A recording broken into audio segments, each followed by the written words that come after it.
absuelto. Bottom line, sabihin mo na. So, I Well, guess yun lang everybody's, ginawa ng kabila. In fact, even sila Justice Ascuna, Justice Carpio, parang bina-blind item, if not directly, inaano ni Cheese at Cayetano, di ba? Ayaw lang yung kaya na Tapos, ano pa ni Cheese na, nung panahon na ganito, di ba, yung panahon niya, congressman pa si Cheese, kayo, ginanon nyo kami, which false information. So, I had Justice Ascuna on my show, clarifying, no, we didn't. We pleaded with the Congress back then. So, dapat Justice Carpio saying, well, this is a question of accountability. What are you talking about? So, yes. the other side is like that. Ang problema is, I mean, konti lang kasi yung opposition and then I don't know how to even put so Yeah. and Ang lack ang contradiction. problem natin, Yeah. so maraming good points, but they're not being voiced by any of the senators. Or well, but only a few of the senators. And technically, ano lang tayo, saw-saw-suka lang tayo, salingkit lang tayo dito sa impeachment eh. Ultimately, who would speak about the impeachment? Yung mga senator judges. Sila ang magpapasya, sila ang mag-archive niyan, sila ang mag-ano. And helpless tayo in a sense. Unless, kaya medyo na-curious na rin ako sa mga impeach ganito. Ang hirap naman nito. Parang Rex Bakan. Katulad ditong Las Cañas, just to go Uh, back to an earlier point. Ang hirap nun na resbakan kayo ng resbakan. I have a few cases like that, lalo na yung mga land cases. Agawan ng lupa. Kakasuhan kita Ping-pong ganito. sila. Tapos, Ping-pong ang tawag ko dyan eh. pingpongan. Tapos, ay nako, parang gusto silang pag-umpugin ng judge. Actually, sinabi niya nga, what will it take for both of you to drop all your charges. And kumbaga, gusto mo makulong siya o makulong ka din, ganon. So, Magsama na kayo para sa matapos isang. na. Magsama na kayo dyan ba? Para kailangan si Cynthia talaga yan. No, no, I mean, Well, for me, yeah, I mean, honestly, people are even talking about abolish Senate. Di ba? Yung mga ganun ng mga yeah. kaibigan natin sentiment. Biglang naging pro-parliamentary na yung mga kaibigan natin. Yung mga, like, that's my worry eh. Kumbaga kung 2016 and 2022 were Dilawan protest votes, right? Yung Mhm. pagod na tayo, hindi mag-work yung liberal reformism. No offense. I mean, all respect to the late presidents and all of that. But obviously, he didn't cut it, right? That's why they went to Digong, they went to be... Ako, ang fear ko ngayon, Christina, is like, people are gonna be anti-system, abolish Senate, and of course, we're going to the sensitive issue, and you don't have to. I know I don't want you to get disbarred. My legal team just had a response. But how can we have like a legitimate conversation around like Supreme Court ruling? Because you have a very interesting situation whereby supporters of Digong, including a banned fake party list, whatever, are openly suddenly are defenders of the integrity. Tapos ayaw nila ng any criticism. These are the same people, di ba, who are supporting Digong, attacking the Supreme Court Chief Justice. I mean, what an interesting, I mean, gallery of rogues, the audacity they have, the temerity they have. But you know, obviously, again, you're a lawyer, and it should be a respectful disagreement, right? So what should be Yes. the boundaries of freedom of expression, but at the same time, what should be the guardrails against weaponization of legal instruments? Like for instance, kami ni Percy, thankfully we have all networks of support. Again, shout out sa lahat ng mga grupo na express ng solidarity sa atin. We have our legal teams, etc. But I can imagine if you're an ordinary citizen or even an ordinary lawyer for that matter who doesn't have the resources or ano, ay baka contempt case ako or baka ganun ako. It creates chilling effect. That's weaponization. That's worrying. That's not good for democracy. Yeah, and but I have to note that your indirect contempt did not, kumbaga, hindi motu proprio, did not come from the Supreme Court, di ba? Oh, no, no, no. It It's was just upon by some, the, and hindi siya yeah. sa cause order clarificatory response lang. So, Oh, so ano lang siya, kumbaga, I would be more concerned if it was the Supreme Court that called you out. Kasi ibig sabihin, ano sila, no, no, no. It's not the very, Supreme Court. Absolutely not. No, no. Kaya nga, we have the highest respect for them and we remain yeah, humble. because the But Supreme Court has done that. to Has, lawyers especially, right? To lawyers. oh, to a private individual, Lorraine Badoy, for red tagging judges. So, kumbaga, medyo Hindi, okay lang, abante tama sila lang. dyan. Tama lang, agree ako. Yeah. So, medyo abante sila dyan. Kumbaga, proactive even. And I remember there was this one lawyer who was also called out during the time of the anti-terrorism law oral arguments. May sinabi lang siya, tapos kinall out siya. And parang very peculiar yung circumstances. Parang, ha? Ang dami kayong abogado na nagsasabi, pero siguro Yeah. sinampulan. Mm. In this case, and I guess even for the Senate and kung sino mang institution ang gustong atakihin, ang klaro lang naman, yung violence. Do not call for violence, do not incite to violence.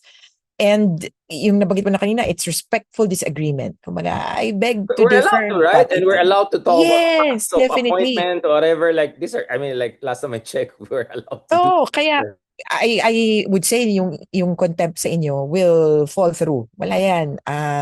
Kumbaga, as long as it's one qualified and it's not violent. Laging may ganun eh. Is it a clear and present danger to the Supreme Court or to any institution for that matter?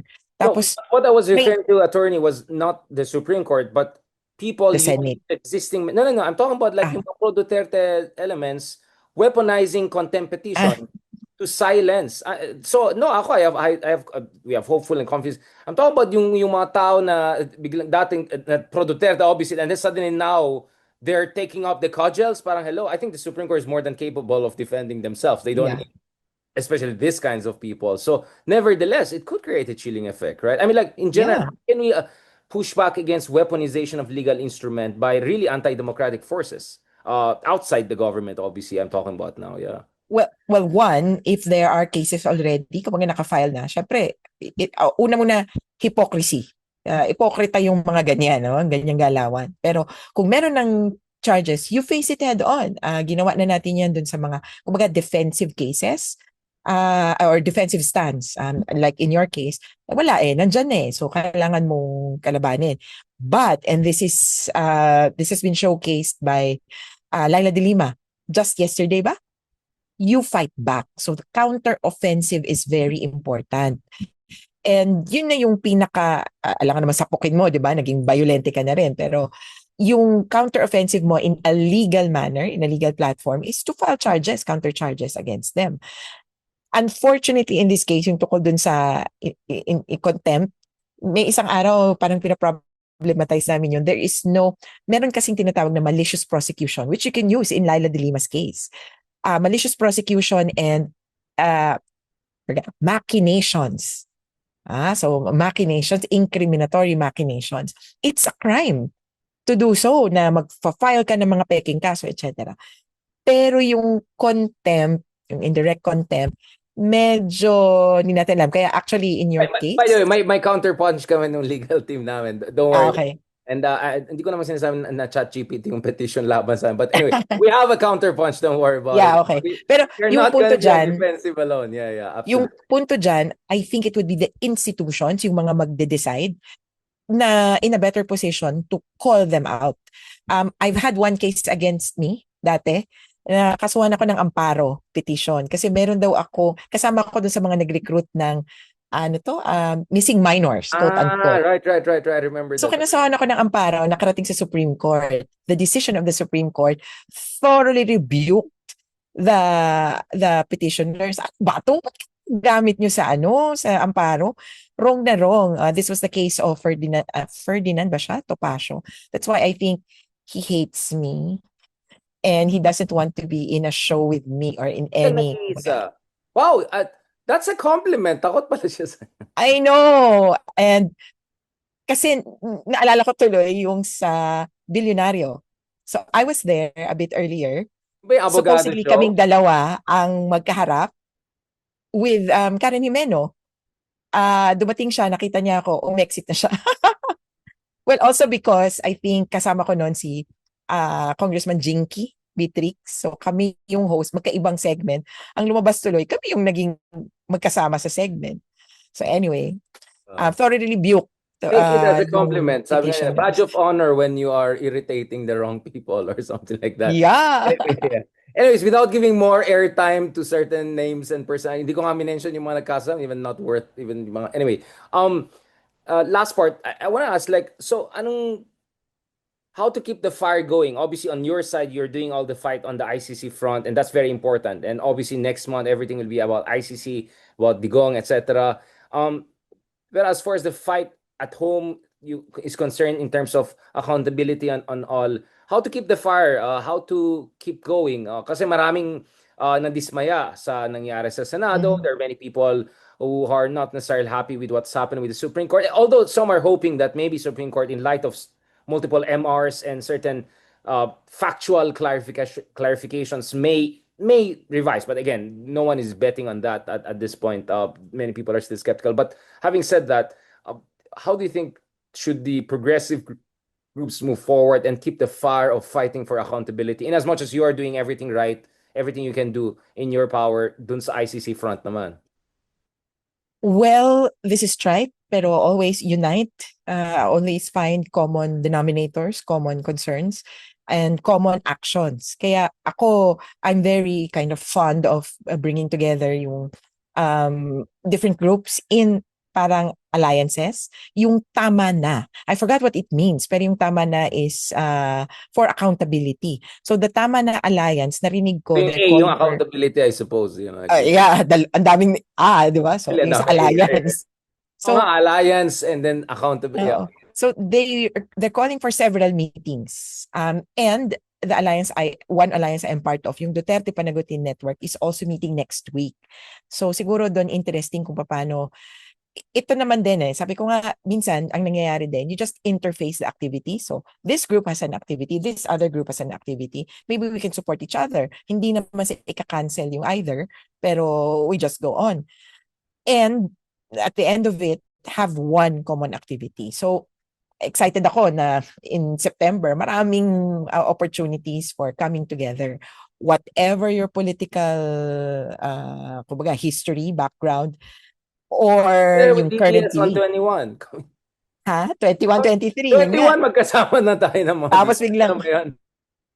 oh, pero basta, ako, unity, sige lang kung anong, sinong makasama mo. And I am especially thankful. Palagay ko, nag-ano tayo, nakakatagos din naman kahit paano. Minsan may lumalapit sa akin. Nasa elevator nga ako minsan. Attorney, parang nag-e-errands ako. Parang, ay, hello po.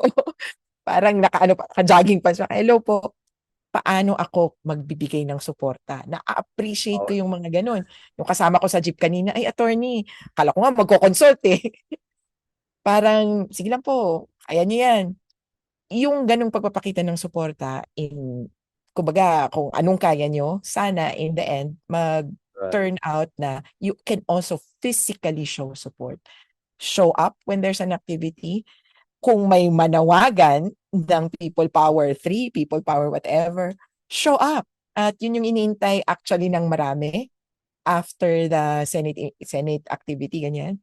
Kanina nga in my class, that was my emphasis. Kung ayaw mo na sa mga kaganapan, di ba? Eh, parang ayaw mo na sa Senado mo, ayaw mo na sa ano. It's not a matter of, can we change the law? Can we change the ganito? Or rant lang online. You just go there. Naku, mahirap din yung rant online kasi baka naman rant ka ng rant, hindi ka nakaka-process. So, praxis, di ba?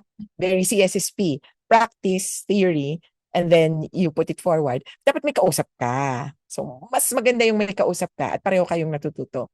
Pero anyway, yung moving forward, ang kailangan talaga ay mag-show up kasi sa sitwasyon na ayoko na mapunta sa Pilipinas, ayoko na dito, ang daming nangyayari, ayoko sa sistema, ayoko sa ganito. The Fatalistic. last time we had that feeling was in 1986. And the one thing, I know that the one thing that holds us together is the Constitution, but there's a solution. You declare a revolutionary government and change the Constitution. Hindi bago sa atin yan. Kaya pwedeng i-consider kung talagang sukdula na. Okay, I'll keep it at that. Baka mga ibang kasong dumating sa akin. Baka may NBI naman tayo. No. But Justice Carpio has openly talked about this. Sabi niya, if we don't get things together, there will be calls for RevGov. There will be calls for, new constitutional order. Or at the very least, CONCON, right? So, papunta na tayo. Kaya sabi ko, nagiging anti-system na siya eh. Hindi na lang siya anti-liberal, anti-dilaw. Yun naman saying, it's becoming much more systematic yung skepticism ng tao. And we saw in 2025, yung Gen Z natin, they really want change. That's why ang daming mga, alam mo naman, na hindi dapat nanalo ay hindi nanalo. Yung mga iba naman akala natin walang chance. A lot did very well. So, obviously, things could always be better. But my point is, at least we saw an inkling of thirst for change, kumbaga, So I hope we don't disappoint the younger generations, and I hope there is an off ramp here for everyone, right? Otherwise, I'm very worried about things. On that note, thank you so much, Attorney Christina Conti. Is there anything in particular people can should wait for in terms of updates or something? And then again, just for the purpose of those who just got to join us, our tandem here, whatever it is, how can people follow you, and especially in updates relevant to the ICC case and other important yung mga atikayan na meron kayo? Well, yes, magpapalabas kami ng paabot o parang notice para sa mga biktima, parang ma-update lang within the next week, probably tomorrow, let's see. At ipopost namin to sa nupl.net, our website. I also have Facebook. I also have, naku, patay na yung TikTok ko and Twitter. So it's Christina Conti. Pero hopefully we will be producing more content, especially as coming into September, ang sabi sa akin, naku, you focus on the ICC. Kaya nga, sir, actually, I know that you have a lot on your... Pero ako naman kasi style ko, if you push me back, I double down, right? Yung parang, you wanna harass it? I'll give you even more. So feeling ko, minsan, pagka ganun ka rin siguro, pag parang inaano ka sa ICC, hindi, involved din ako sa impeachment, involved din ako. Minsan kasi it's being involved on multiple things that allows you to keep the momentum, di ba? Kaya kahit may konting setback ka dito, may panalo. Ako, usually, yun advice ko, like, para hindi ka mawalan ka ng ano, be active on multiple fronts. Obviously, one should be a core advocacy, and then other ones should be the branches.